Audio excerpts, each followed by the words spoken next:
Hello students, आज जो हमारा टॉपिक है वो है ड्रेनेज। ठीक है, ड्रेनेज होता क्या है? ड्रेनेज मैं आपको बता दूं, एक सिंपल एग्जांपल है कि आप अपने घरों में एक वॉशरूम बनाते हैं। ठीक है, वॉशरूम बनाने के बाद उसका आप सिस्टम रखते हो, यानी पाइप्स वगैरह जो है वो आप कनेक्ट करते हो एक नाली के साथ। ठीक है, उस नाली के साथ जब आप कनेक्ट करते हो वो जो वॉशरूम में जो पानी है ना वो नाली में जाकर गिरता है। ठीक है, नाली में गिरने के बाद वो कहाँ जाता है? वो दरिया में गिर जाता है। ठीक है, और दरिया के साथ बहते हुए वो पानी कहाँ पे जाके गिरता है? उसी दरिया में बहुत सारी दूसरी स्ट्रीम्स भी मिलती है, बहुत सारे लेक्स मिलते हैं, पॉन्ड्स मिलते हैं। ठीक है, तो वो दरिया में जब मिलते हैं तो वो जाके कहाँ गिर जाते हैं? समुद्रों में जाके गिर जाते हैं। और समुद्रों में जहां जहां से वो पानी होकर समुद्र में जाके गिरता है उस पूरे एरिया को क्या बोलते हैं? हम ड्रेनेज सिस्टम बोलते हैं। ठीक है, यहां तक समझ आई आपको? ड्रेनेज सिस्टम को अगर मैं इंग्लिश में डिफाइन करूं, the area drained by a single river system is called drainage system. ठीक है, या ड्रेनेज बेसिन भी आप कह सकते हो।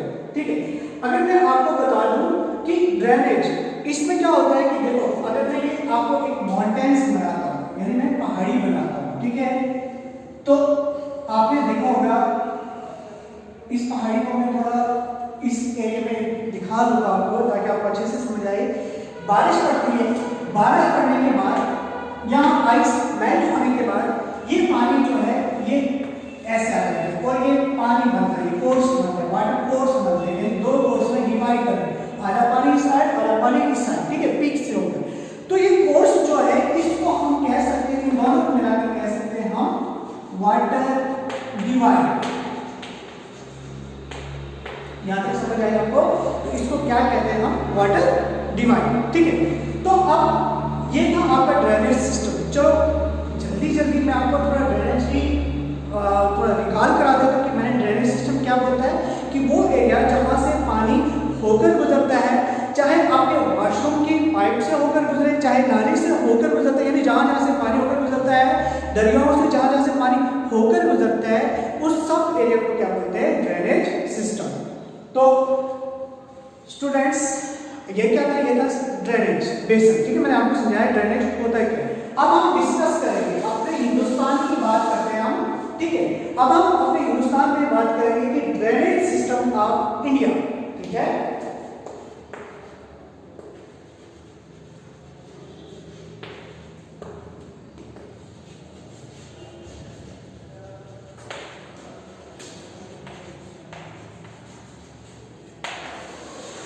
क्या डिस्कस कर रहा हूं मैं?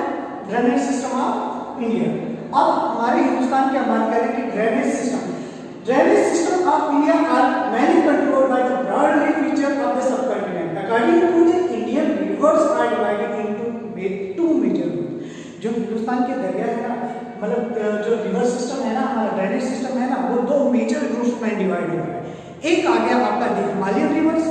ठीक है, एक क्या बोलेंगे देखो, द हिमालयन रिवर्स,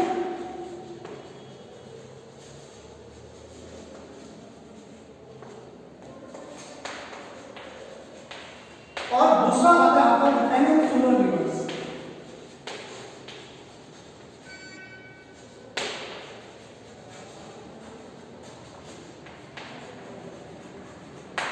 ठीक है, तो मेरा पहला क्या है? मैंने पहले क्या बोला? Himalayan reverse. मैं हिमालयन रिवर्स को डिस्कस करूंगा। ये हिमालयन रिवर्स कौन से रिवर्स है? आपके सामने मैंने मैप बनाया है थोड़ा जैसा। ठीक है, अब मैंने कोशिश की है मैप बनाने की, तो इस मैप में मैंने क्या शो किया है कि इंडस रिवर, जो बहुत सारे मेजर रिवर्स जो है ना हमारे, जो हिमालयन से मतलब हिमालय से निकलते हैं, तो वो टू मेजर रिवर्स है। पहला आ गया आपका इंडस रिवर। ठीक है, और नेक्स्ट आपका आ गया ब्रह्मपुत्र रिवर। ठीक है, Indus river and Brahmaputra river. जो इंडस रिवर है ये हम बाद में डिस्कस करेंगे। ठीक है, सबसे पहले मैं ये रिवर जो हिमालयन रिवर्स है इसको डिस्कस करूंगा और इसको यह बोलूंगा कि the Himalayan rivers are perennial rivers. Perennial rivers mean those rivers. Perennial rivers क्या होता है पहले मैं उर्दू में समझाऊंगा, फिर मैं आपको आगे बताऊंगा इंग्लिश में। ठीक है, पेरिनियल रिवर्स वो दरिया जो पूरे साल रहते हैं। ठीक है, अभी सूखते नहीं है। पेनिनसुलर रिवर्स में कुछ ऐसे रिवर है जो सूख जाते हैं, जो सीजनल, जिनको सीजनल रिवर्स कहा जाता है। ठीक है, और perennial rivers mean those river which flow through the year, ठीक है। ये कभी आपके ऑब्जेक्टिव में भी आ सकता है, पेरिनियल रिवर्स क्या होता है, ठीक है। उसके बाद अगर हम बात करें कि ये जो रिवर्स है ये अपने जब बहते हैं तो अपने साथ ये बहुत सारी सैंड एंड सिल्ट यानी रेत और बजरी अपने साथ लाते हैं, जो जरखेजी के लिए, जो खेती बाड़ी के लिए बहुत फायदेमंद साबित होती है, ठीक है। अब इसमें जो दरिया है इसको डिवाइड करते हैं। देखो पहले मैं आपको यहाँ पे एक तस्वीर जैसी बनाऊंगा, ठीक है। ये जो है ना इसको आप कह सकते हो, क्या कह सकते हो इसको, सोर्स ऑफ रिवर। फर्स्ट करो यहां से कि सोर्स ऑफ रिवर कि दरिया कहां से निकलता है, जहां से ये दरिया निकलता है इसको यहां पे हम इसका नाम क्या दे सकते हैं, अपर सोर्स, अपर सोर्स, ठीक है। इसी तरह मैं इसको दूसरे में ये सेम है, इसको डिवाइड करता हूं थोड़ा आगे करके, तो इसमें मैं इस दरिया की शेप ऐसे देता हूं, ठीक है। यानी जो ये यहां पे इस मिडल कोर्स, इसको हम ये क्या कह सकते हैं, सॉरी ये है अपर कोर्स,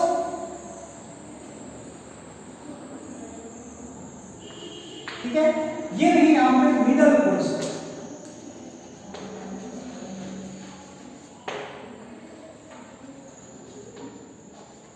ठीक है। अब मिडल कोर्स में यहां पे क्या होता है, मैंडियर्स, इसको हम मैंडियर्स भी बोलते हैं। मैंडियर क्या होता है कि आपने देखा होगा कि जो रिवर्स फ्लो करते हैं कैसे, मतलब जो बहते हैं तो इस तरह कुछ स्नेक है ना, सांप की तरह कुछ शक्ल बनाते हैं, ठीक है। स्नेक मतलब इसको हम कह सकते हैं कोर्स लाइक स्नेक, ठीक है। सांप की तरह जो शक्ल जैसे बनाते हैं इसको हम मैंडियर्स बोलते हैं, ठीक है। अब इसके आगे में आप इसको हम मिडल कोर्स बोलते हैं, याद रखना। और जो तीसरा है जो हमारे पास लोअर कोर्स, इसको भी मैं ऐसे ही करता हूं, बनाता हूं, इसकी ऐसे ही शेप बनाता हूं, ठीक है। और यहां पे एक अलग से मैं यहां पे लेक बनाता हूं, थोड़े कह सकते हैं इसको हम कहते हैं ऑक्स बो कोर्स, ऑक्स बो कोर्स, ठीक है। और ये कौन सा है, ये लोअर कोर्स है,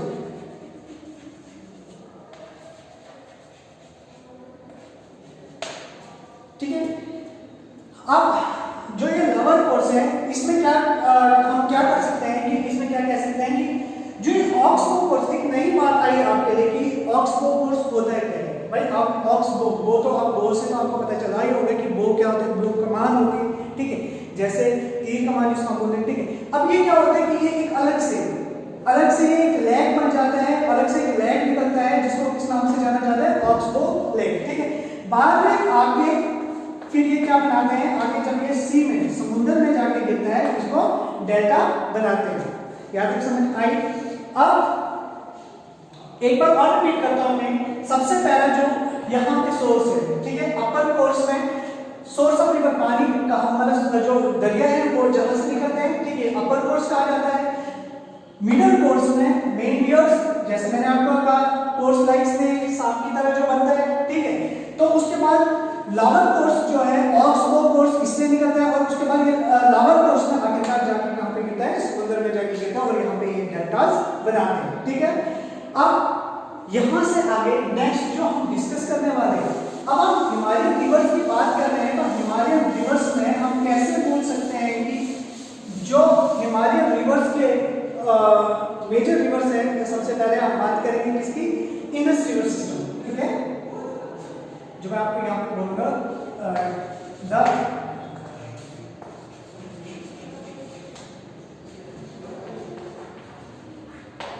ठीक है, इंडस रिवर सिस्टम। अब इंडस रिवर सिस्टम ये कहां की तरफ फ्लो करते हैं, ये वेस्ट की तरफ फ्लो करते हैं, ठीक है। देखो मैंने यहां पे शो किया है इस पैर पे कि इंडस रिवर जो है ये यूनियन टेरिटरी लद्दाख, गिलगित लद्दाख से मतलब ये इंटर होता है, ठीक है। उसके बाद ये जम्मू कश्मीर में, जो union territory of Jammu Kashmir में होकर गुजरता है और आखिरकार मिठानकोट पाकिस्तान में जाके इसके साथ बहुत सारे दूसरे दरिया भी मिल जाते हैं, ठीक है। अब जब ये इंटर करता है, जब ये लद्दाख में इंटर करता है, बहुत सारे दूसरे ट्राइब्यूटरीज भी इसके साथ मिल जाती है। जैसे कौन कौन से, जैसे हम बात करेंगे जास्कर की, नुब्रा की, श्योक की, और उसके बाद हुंजा, ये जो है ये इसके साथ ज्वाइन करते हैं, ठीक है। फिर ये बाद में आगे जब ये बाहर निकलता है तो इसके साथ बहुत सारे दूसरे दरिया भी, इंडस रिवर के साथ बहुत सारे दूसरे दरिया भी आके मिल जाते हैं, जैसे झेलम रिवर, ब्यास, रवि, सतलुज, ये यहाँ पे आके बाहर इस दरिया के साथ मिल जाते हैं। और इस दरिया की अगर लेंथ की बात करो तो इसकी लेंथ है 2900 किलोमीटर, ठीक है। और अगर आप बात करो कि ये हमारे हिंदुस्तान को कितना बेनिफिट पहुंचाते हैं, ऑलमोस्ट 1/3% जो दरिया है, 1/3% जो दरिया है वो कहाँ पर बहता है, यानी तीसरा हिस्सा जो है वो कहाँ पर बहता है, वो हिंदुस्तान में बहता है, ठीक है। और बाकी जितना भी हिस्सा है वो कहाँ पर बहता है, इंडस दरिया का, वो पाकिस्तान में बहता है, ठीक है। उसके बाद हम बात करते हैं कि इसमें जो 1/3 हिस्सा है वो कहां से होकर गुजरते हैं। आप बात करें यहाँ पे Himachal Pradesh, Punjab, union territory of Ladakh और यूनियन टेरिटरी ऑफ कश्मीर में 1/3 हिस्सा जो है वो इंडस रिवर का है, ठीक है। अब हम आगे डिस्कस करेंगे द गंगा रिवर सिस्टम। ये जो मैं डिस्कस कर रहा हूँ ये हिमालयन रिवर्स की ही अभी मैं बात कर रहा हूँ। नेक्स्ट जो है इंडस रिवर के बाद आता है द गंगा रिवर सिस्टम।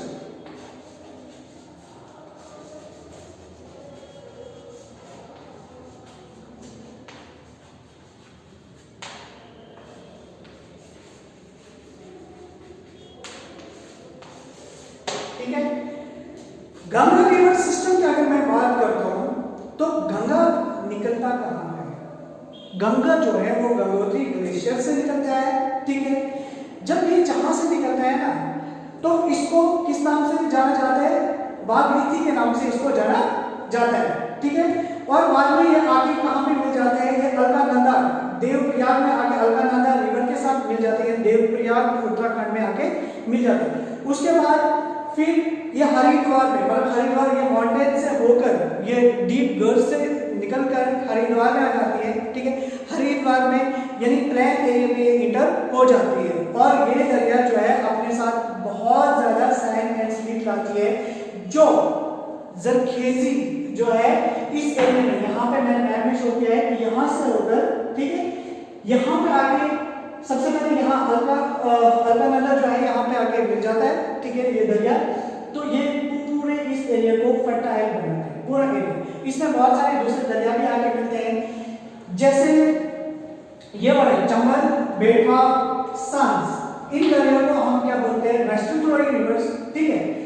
तो जो हमारे पास ईस्टर्न फ्लोइंग रिवर्स है, इसमें बहुत सारे दूसरे दरिया आते हैं ईस्टर्न फ्लोइंग रिवर्स में, ठीक है। जैसे इसमें यमुना आते हैं, घाघरा आते हैं, गंडक आते हैं, कोसी आते हैं, ठीक है।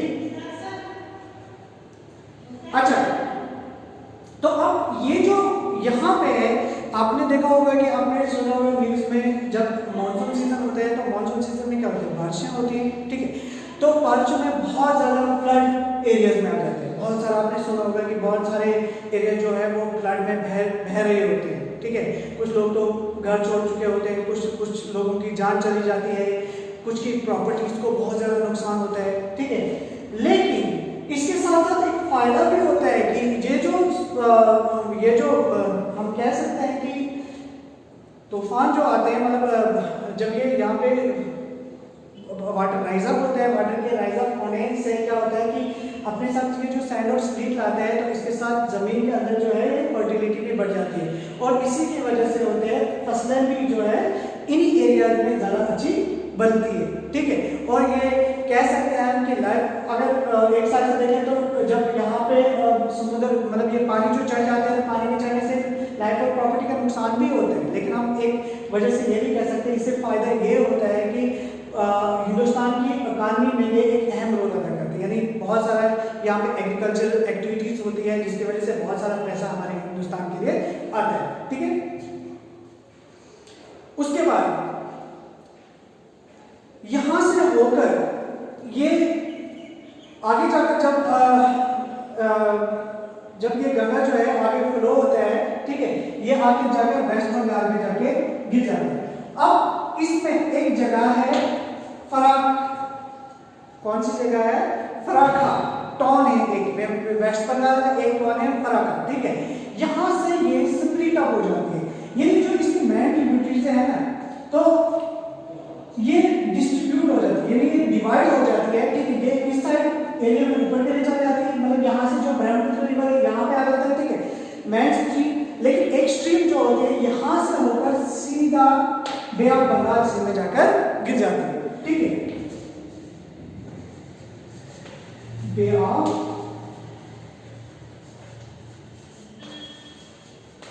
ठीक है। और ये वाले जो इंडस का मैंने आपको बोला, तो ये कहां पे आके गिरता है? अराबियन सी में आके गिर जाता है, ठीक है। अब ये जो बंगाल है बे ऑफ बंगाल, लेकिन हम बात करते हैं कि जो दूसरी इसकी जो दूसरी मेन स्ट्रीम है जो हो जाती है आगे निकल जाती है, तो ये कहां चले जाती है? ये आखिरकार ब्रह्मपुत्र रिवर के साथ मिल जाती है, और ब्रह्मपुत्र रिवर के साथ मिलने के साथ, ठीक है, ये बांग्लादेश में चला जाती है। तो बांग्लादेश में ये आखिरकार कहां पे आ जाती है? फिर ये आखिरकार बे ऑफ बंगाल में आ जाती है। लेकिन यहाँ पर एक मशहूर जो है ब्रह्मपुत्र के साथ मिलकर एक मशहूर डेल्टा बनते हैं, जो आपने सुना ही होगा। कौन सा डेल्टा? सुंदरबन डेल्टा, ठीक है, सबसे largest delta in the world, ठीक है, सुंदरबन डेल्टा यहाँ पे ये बनता है। उसके बाद अब हम बात करते हैं ब्रह्मपुत्र रिवर से।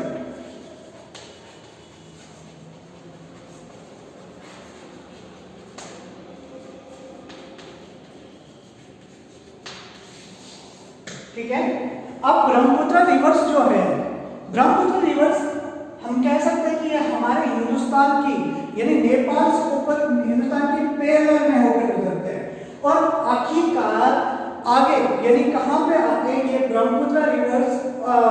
सॉरी, एक बात मैं भूल गया, मैं आपको इसकी गंगा जो है, गंगा की लेंथ बताना भूल गया। गंगा की लेंथ जो है, टोटल लेंथ कितने एरिया में बहती है? 2500 किलोमीटर में बहती है, ठीक है। अब उसके बाद हम ब्रह्मपुत्र रिवर्स की बात करें तो ये क्या करती है कि ब्रह्मपुत्र रिवर जो है ये पैरेलल होकर गुजरती है, ये कहां से निकलती है? ये मानसरोवर लेक, जहां से इंडस लेक की मैंने बात की थी ना, इंडस लेक जहां से निकलता है, उसके साथ में से ये ब्रह्मपुत्र रिवर निकलता है। लेकिन जो इंडस रिवर है ये कौन सा रिवर है? आपका क्या कहते हैं, वेस्टर्न फ्लोइंग रिवर है। लेकिन जो ब्रह्मपुत्र रिवर है ये ईस्टर्न फ्लोइंग रिवर है, ठीक है, ये हिंदुस्तान के ऊपर टेरिटरी से होकर गुजरता है, ठीक है। मतलब ऐसे से ये कहां आखिरकार कहां पहुंचता है? ये आपकी हिमालय से पैरेलल पहुंचता है, और नेमचा बेरवा एक जगह का नाम है, नेमचा बेरवा, ये यहाँ से यू टर्न होकर, ठीक है, नेमचा बेरवा यानी यहाँ पे अच्छी तरह दिखाया है, नेमचा बेरवा एक जगह है, ठीक है, यहाँ से ये यू टर्न होता है, यानी ये मुड़ जाता है, ठीक है, यू की शेप बनाता है, और अरुणाचल प्रदेश से होकर हमारे हिंदुस्तान में आता है, ठीक है। तो हमारे हिंदुस्तान में फिर इसके बाद यहाँ पे ये इसके मतलब यहाँ पे इसको दिहांग के नाम से जाना जाता है, ठीक है, दिहांग। आगे जाकर फिर एक और जो रिवर है या स्मॉल स्ट्रीम्स कह सकते हो, ट्रिब्यूटरीज कह सकते हो, ठीक है, दिबांग, ठीक है, दिबांग और लोही, ये इसके साथ मिल जाते हैं ब्रह्मपुत्र में, और आसाम से होकर फिर ये आखिरकार कहाँ जाकर गिरता है? ये ब्रह्मपुत्र, आपको मैंने पहले ही कहा, कहते हैं कि आपके गंगा रिवर्स में आके मिल जाता है, तो गंगा रिवर्स में कहाँ पे मिल जाता है? बंगाल सी में गिर जाता है। तो गाइस अब मैं आपको यही बताऊंगा कि ये जितने भी रिवर्स, अब ये मैं इसी की बात बताऊंगा कि ब्रह्मपुत्र रिवर जो है ये ना जब पहले आते हैं अपने साथ सैंड ऑफ सिल्क नहीं रहते। क्यों नहीं रहते? और इसमें पानी भी ज्यादा नहीं होते। क्यों नहीं होते? क्योंकि ये वाला एरिया जो है ये ज्यादा ठंडा है, ठीक है, ज्यादा ठंडा है, और इसकी वजह से ये जो है ज़्यादा अपने साथ मिट्टी वगैरह नहीं लाते हैं, और मिट्टी वगैरह न लाने की वजह से आगे का जब ये अरुणाचल प्रदेश से होकर गुजरता है ना, तो मैंने आपको बात की दिबांग, लोहित, ये ट्रिब्यूटरी जब इसके साथ मिल जाती हैं, तो इसके बाद ये आसाम में जब आता है तो ये बहुत सारी मतलब पानी जो है बहुत ज़्यादा बन जाता है, ठीक है, सैंड स्ट्रीम जाते हैं। और आपको मैंने पहले ही डिस्कस किया कि रेनफॉल की वजह से ये पानी जो है ये ज़्यादा चढ़ जाते हैं, ठीक है, पानी के ज़्यादा चढ़ने की वजह से ये सैंड स्ट्रीम पे आते हैं और एग्रीकल्चर में फर्टिलिटी पैदा करते हैं, ठीक है। तो ये रिवर जो है ये हमारे लिए बहुत ही फायदेमंद साबित होते हैं, जिसमें बहुत सारे ज़्यादा डेल्टास बने, बहुत सारे डैम्स बने, हाइड्रो इलेक्ट्रिक पावर प्रोजेक्ट्स बने, जो हमारे हिंदुस्तान की इकोनॉमी को बहुत ज़्यादा फायदा पहुंचा रहे हैं, ठीक है। नेक्स्ट टॉपिक हमारा होगा पेनिनसुलर रिवर, जो मैं अपनी नेक्स्ट वीडियो में डिस्कस करूंगा, ठीक है। आई होप ये आपको अच्छे से समझ आ चुकी होगी, ठीक है। और पेनिनसुलर्स को मैं डिस्क्राइब करूंगा, छोटा सा आपको मैं बता दूंगा कि पेनिनसुलर्स मींस आपको वाटर इन थ्री साइड्स, ठीक है, तीनों साइड जिसका पानी उसको पेनिनसुलर बोलते हैं। अब ये रिवर्स कौन कौन से हैं ये मैं अपनी नेक्स्ट वीडियो में डिस्कस करूंगा। Thank you.